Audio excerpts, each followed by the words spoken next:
So GoPro mount, I'm not quite sure how I'll explain this without taking it off. The bottom part of this, below the, the bolt that goes through the multi bit in the middle, is, I think it might be what comes when the GoPro is in the packaging. But it's just the basic thing that clips into the sticky pad bases. Yep. And it's been broken. And so what I've done is drilled a hole as close as I can get it to the bit where the bolt goes through on each side.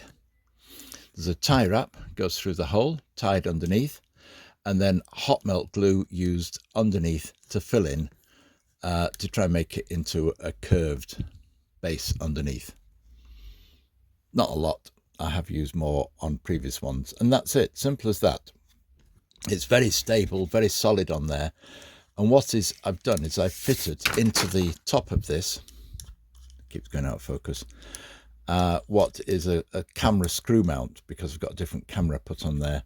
But you could then put the GoPro on top with the, whatever you call that bit that goes on, and it would be a low profile solid mount, not one of these that sticks miles up into the air. Don't like those at all. Potential for movement and all sorts of things. So that's all it is. You just tie wrap the base, and I think it comes free with the GoPro when it's in the box, and it's quite strong enough for that. And drill some holes and put a tie wrap through, and hot melt glue to do the rest. Here's another basic GoPro clip mount, which, as you can see, is very low profile. Some of the things you can get to fix onto circular tubes are things like this. You have to get them specific for the tube diameter, and that's about the lowest profile thing you'll get in that form.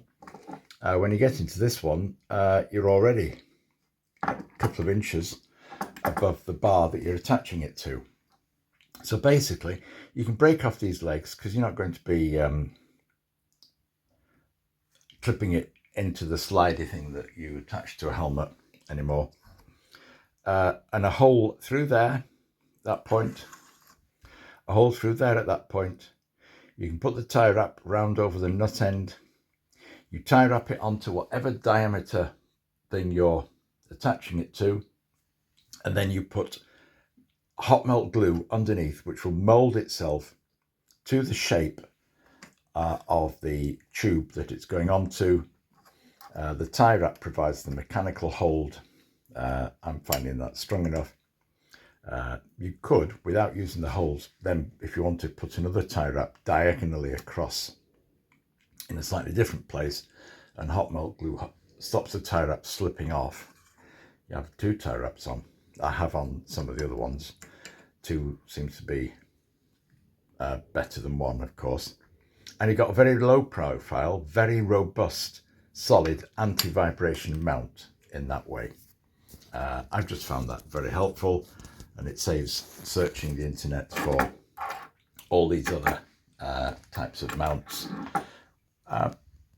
which you can get, but you've got to be very specific for the diameter of the tube, and you're not going to get it as low profile as you can with this one.